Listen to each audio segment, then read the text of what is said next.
Samoa hala mai se o tātou sulaina le alofa o le atua.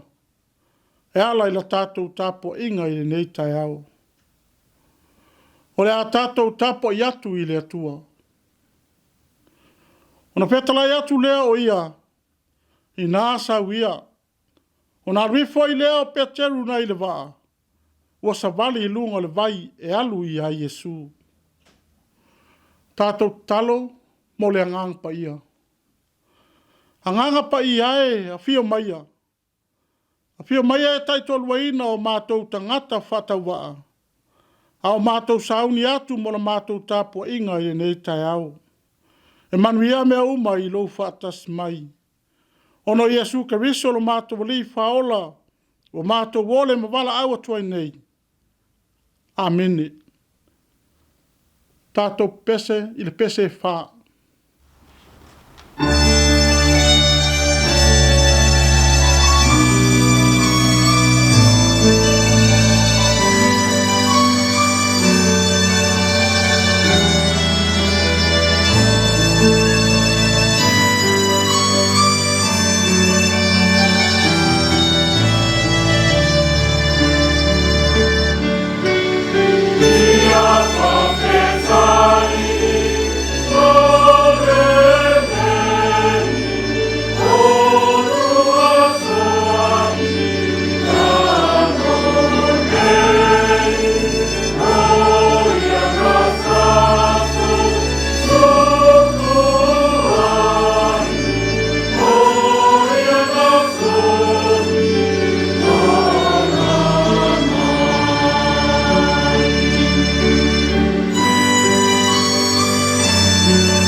O le talo le whaafitai, whaato e senga, ma moli atu nisi o tātou mna.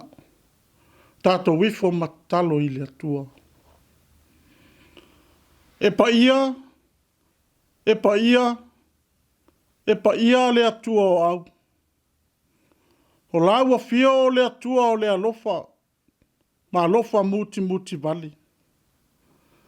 O le atua o loo soifua, ma o loo soifua pea e o i le whaavavau. Whaapatai tele le atua i lo walofa i a Samoa. A o tō whama malo lo i le pō o mawai atu. Au e toe whawhangula o atu nuu i le nei Taeao fau. O mātou wala whai mai ai le manuia ma le file mua o lau fio. Whaapatai le atua i lo walofa. O lo manuia ai Samoa a toa maona tangata. Whaapatai iau mea alofa. O le ola ma le malosi o mātou maua. E whaatino ina ia mātou whi au mga luenga o le nei asu. Whaapatai mo lau whai ngā luenga ngā alulua i ala leo whasara lau le TV.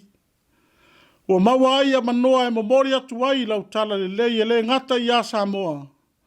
Ai whapea nisi atu nuu o le lalulangi wo atu i ai lau whasara lau. Whaapatai o na awa fionga pa ia. O lo lima taitaina i pea Samoa i aso uma. Ma whātonuina ai mātou uma ina i o mātou sāwa wali ma muli muli ai. Whaptai lo lava nganga pa ia. O lo whai mau mātou pisoasoani sili i taimi uma o lo mātou wola. Ai le whai titia pēa la mātou whaptai. O na o tongi ola ato atoa. O saunia e lo walo pelo Yesu Keriso e ala i lona soifua pa ia. Ia tu mau atu pēa i lau lava fio le vi inga. Le whane tanga, o le pule au au ma lava. Nei o lava i le whaabavau lava. Le atua mi o toa nue. E la ngona lava lo mātou maasiasi ma lo mātou whatau waa i o luma. Ono i mātou o se atu nuu wanga sala ma le tonu pēa i o luma. O le au o mātou wala au atu wai i la au fio, se e alofa. Anga le lei ma wha pale mai. Wha mama wha mangalo a mātou wanga sala uma e ala i le toto tāua o lo walo pelo Yesu Keriso. Le atua tali mana oe. O lau a fio e mali ai o mātou mana o i mea le lei uma. Mātou te talo atu se e alofa ma e whamanuia i a Samoa malana whainga malo. Ia taita ina pēa ele nganga o lau a fio e manui ai. Whamanuia lau au whainga luenga to Tofi o lau tala le lei. O e o lau whano no manua wase manuia o Samoa malona malo ma ona tangata. Lo mātou watu wae, se e lo whangia a mātou whanau a whengai ai mā o onga. Ie e pui pui ma malu tia o lātou wola mai le fili maanga mai lei. O ai o mamai, ia o atu iai lau wha malo longa. Wai foi wala whai mai le nei Taeao fau i whanoanoanga. Ia wha mai se ma wha mawhan whanatu iai lau fio. Wha manuia so se matanga luenga le malo ia lātou au nanga. A wase manuia o Samoa. Wha manuia le Tapuaiga ata mama tina mātutua maota malawa. Pea mātou whalongo i se upu mai a fionga pa ia e taitaina i pea i mātou. Pea talai mai lau a fio e ala i lau au na whata waa. Ai o mātou whalongo mane manino po le aso fea talai mai mo i mātou. O le nāla mātou talo. E ala atu da suafa malo Yesu Keriso lo mātou wali i whaula. Ameni. O le whaita wina o le tuspa ia. Tuspilfilia mo i tātou le nei aso. O maua mai lea i le whenga inga fau. Evangelia na wha mawina e mātai o rona mta upe sfulu marwha. A lona whai upo e lua sfun ma lua e whaangata mai le whai upo e tolu sfun ma le ono. Ai ore au whaita wina atu nao ni nai whai upo. Whafong maia, le whaita wina wa fiong pa ia alo tātu wali. Ho mani watu Yesu ia te ila tau le leo leonga e whao le pō. Wa savali ilunga o le vai. Mo iloa mai e le au so o ia wa savali ilunga o le vai. O na lato watu vale ai lea, wa whape ane, o le haitu. O na lato uio ai lea i le mata. O na whetalai atu loa lea o Yesu i ate i lato.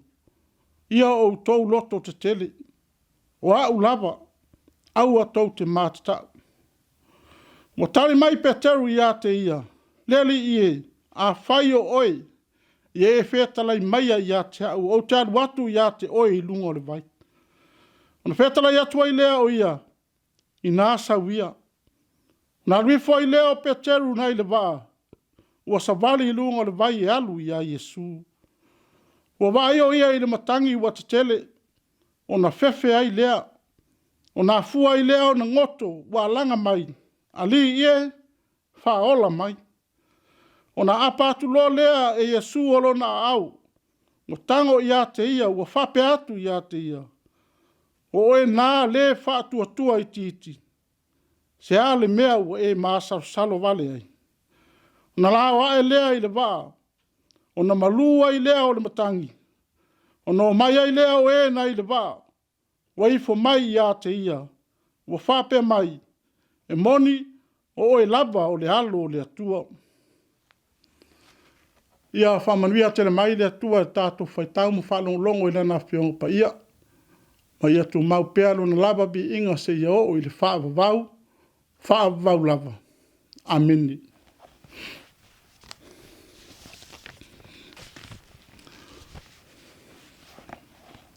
O le launga i le suafa ma malu o le atua le tamaa, le alo ma le anganga sa. Ameni. Le amaua le tātou matua i le tusi sa tātou whaitawina mai le whengainga fuau. E mangalia a mātai o lona mata upe sifuru marwha. Aua fia whaonga ina le whai upe lua sifuru mariva e whapea. Ona whetala i atu lea o ia, i nāsa uia. Ona rifua i lea o pia teru nai le waa. Ua savali i lunga o le vai e alu i a Yesu. O le manatu au tu o le launga. La ese mai le waa i taimi e wha. La ese mai le waa i taimi e wha. Tu sai ma le moli maua mātaio. O lea whatu a mai atu le whangaina i Yesu o le motu o tangata. E lima afe mo na tupu i areto, e lima ngafua mai e lua lau. Ona ia whai atu lea i lona au soo, e o ae i le waa. Ma mumu atu i le isi tu o le vai o Kalileia. Ai sei nofo e whata apele motu o tangata. Ona alu ai lea i lunga o le maunga e tatalo ai. Wo i le afi afi, o loso o longa le lei pea. Mona o ia lea i lunga o le maunga.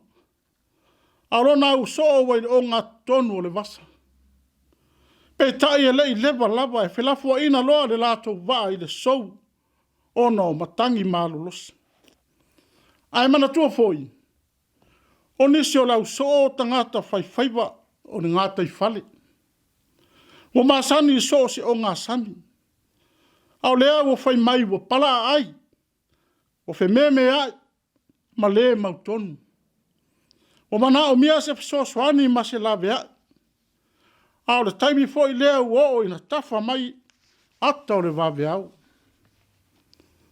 Pau lava le mea o lo maana na o le au so. O se waa whaola e lawe ina i lato. Pe tai o whate ia i lato i se tangata o lo sa wali atu i lunga o le vai. Ho uma nei le popole i le matangi malos. Au o fefefe nei le itu lea o lo sa wali atu. La tau te leo i loa ina o Yesu leo wa alu atu la tau te mafuta.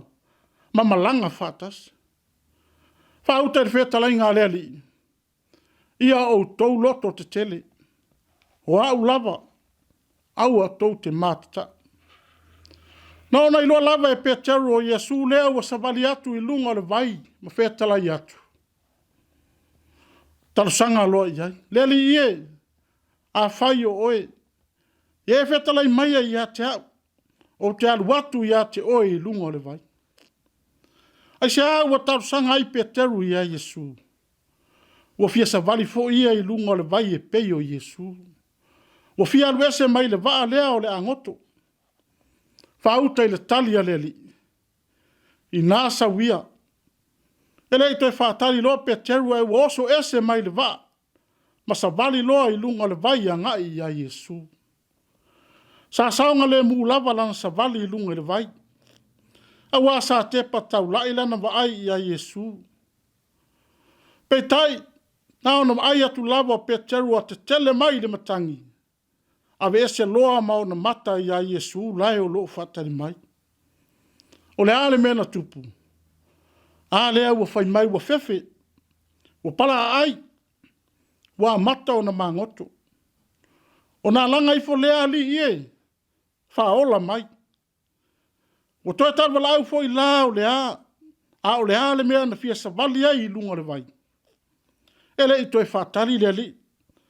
Aua apa atu ona ao malawea i atu i a peteru. Ona ia whapea atu lea. Oe nā le wha tua i titi. Se a le mea e māsaro salo vale ai.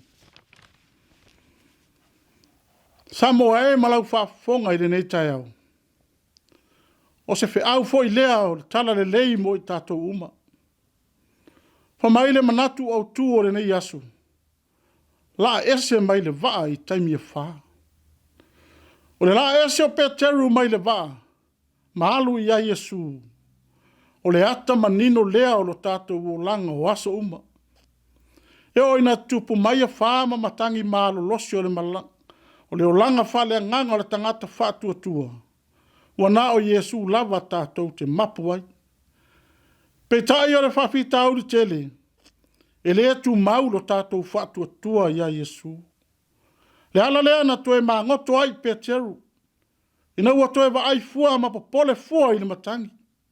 Ai le wa ai malu pea ma le whātua tua ia Yesu o loo tu mai. Wala usu lo tātou watu nui fe au mga luenga. Ai maisi o whanau ia o onga o le nei aso. O le lui tau wā o le tala lei mo tātou. Ia tepa tau lai pea la tātou wa ai ia Yesu i le nei aso. E le tala noa le tangata ma wha lave po whawhita aulu e tutupu. Peitai o mea lava ia e tutupu i lo tātou o langa. O nisi foi o whawhita aulu i tātou te mangoto ai e pei o Peteru. A ia tātou tu mau pea ia Yesu ma le whātua tua. Na te lea tu una i tātou. Na saulava Yesu e sa ili maira na au so i le taimi o le whaa. O le whailonga foi lea saulava Yesu e sa ili ma mafuta mai tātou i taimi o whawhita uli. Ma taimi o tātou te vai ai i le whātua tua. O Yesu lava na manu malo i le tele o whawhita uli o lalang nei. E lona maliu malona toe tu manu malo. Wa tātou manu malo whaatasi ai ma ia i le ola e whaavavau. Pea tātou tu mau pea ia te ia i le whātua tua ma le whamaoni. Tu mau i le alii aua e te popole. Nā te lea tu una oi. E whaatasi mai pea. Ia te oele manu malo moni pea e wala au atu o ia. Ia tātou talitonu ma whātua tua ia Yesu. Tātou te ola ai. Ma saunga le mu ai. Ia manuia telefe au mga luenga whaatino re nei asu. Ai maise o whanau ia o ongu. Tātou pese o saunia.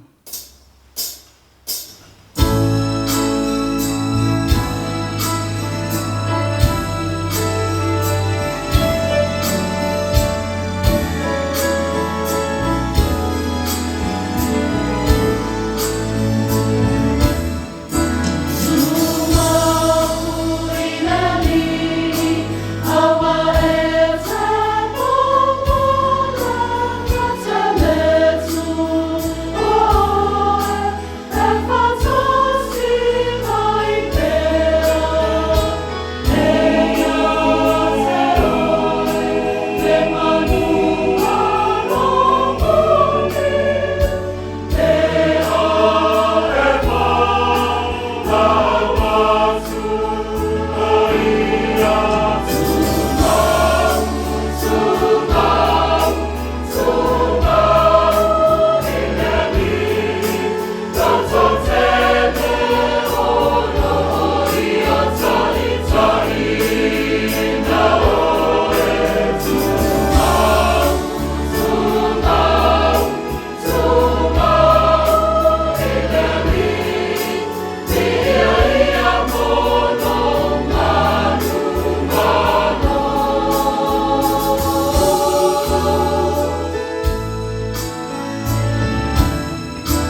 mātou talo whamanuia.